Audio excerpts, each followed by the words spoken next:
This is 10.1, number 57, and they want us to find an error bound.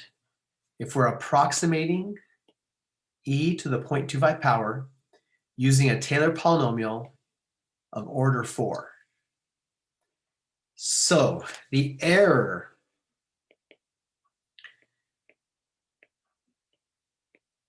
or we could do this, e to the 0.25 minus the fourth order Taylor polynomial at 0.25. That's also the error, right? Which can also be called this, the remainder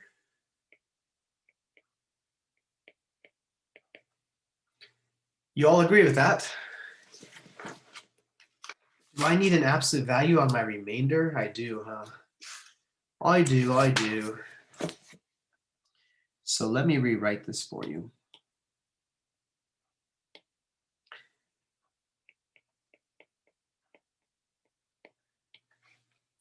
Okay, there is the theorem for Lagrange error bound. So this is a fourth order. So the next term, basically you're going to use the next term. The next term is going to be the fifth derivative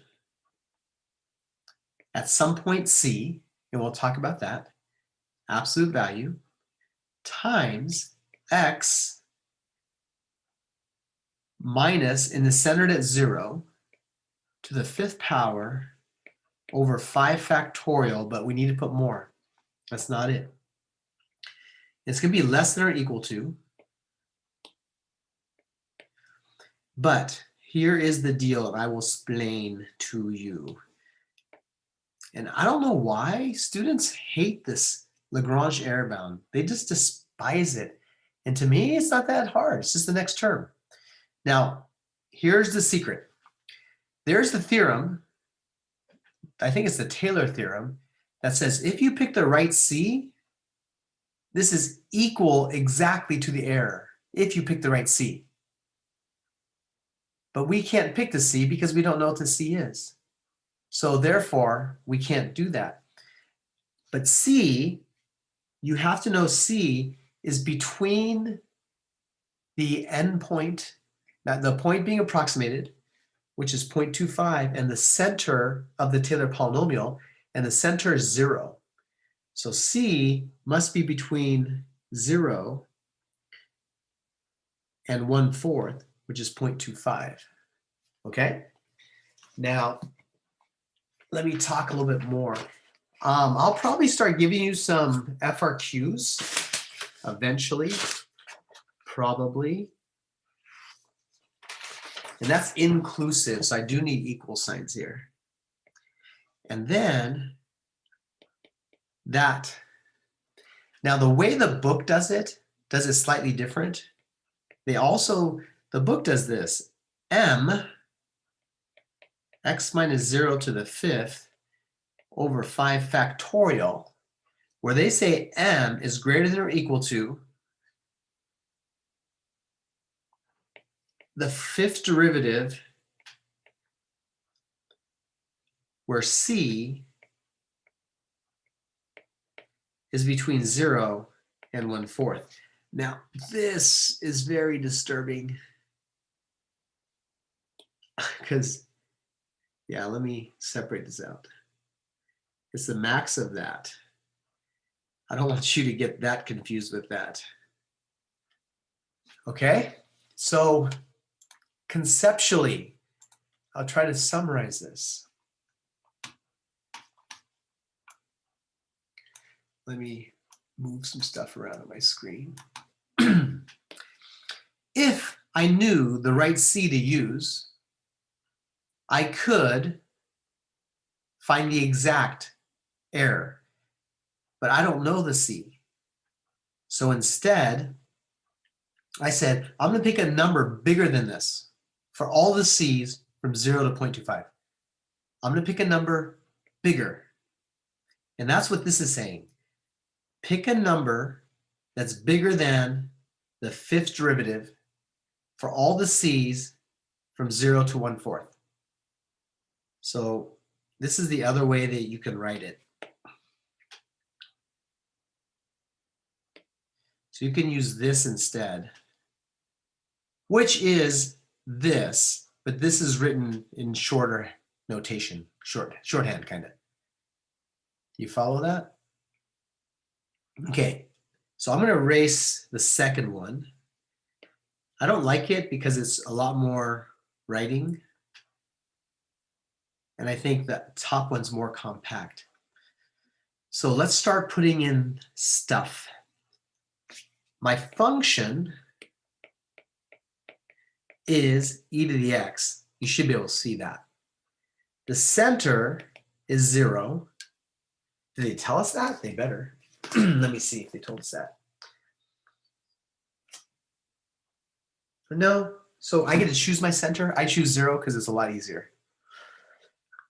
That makes life much, much easier. I know the fifth derivative. The fifth derivative, I am my own grandpa. So now I want to pick a value. Okay, so it's e to the c less than or equal to. Actually, it's equal to. I'll do less than equal to.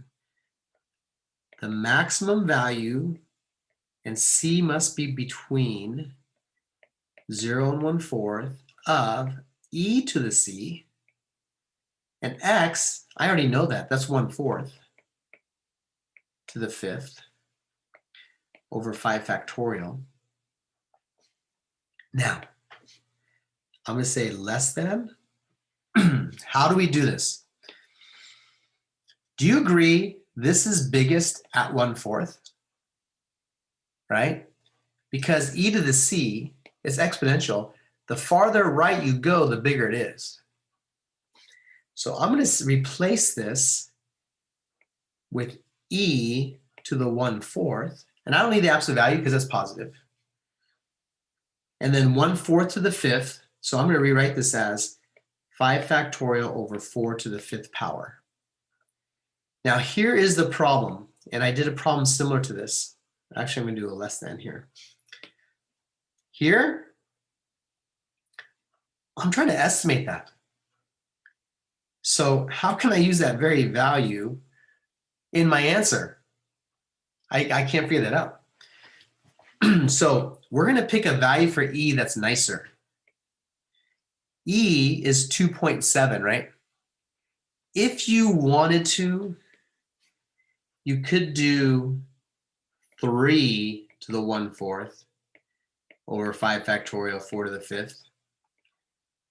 Or you could pick a bigger number. Now, do we know any number we know the 4th root of nicely? I don't know, the 4th root would be 16. I mean, you could make it 16 to the 1/4, but then your accuracy is not as good. But this is a possible answer. If you wanted to, you could do 16 to the 1/4, 5 factorial, 4 to the 5th, which is what, 2?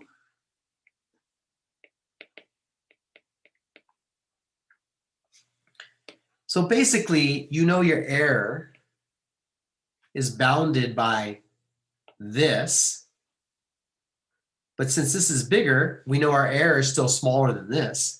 And since that's bigger than that, the error is smaller than that. So that's why there could be multiple answers. But generally, we don't like leaving e because we don't know what that is. 3, I mean, taking the 4th root of 3 is not easy. So that's why maybe put 16. So there's many answers, and all of these kind of fit.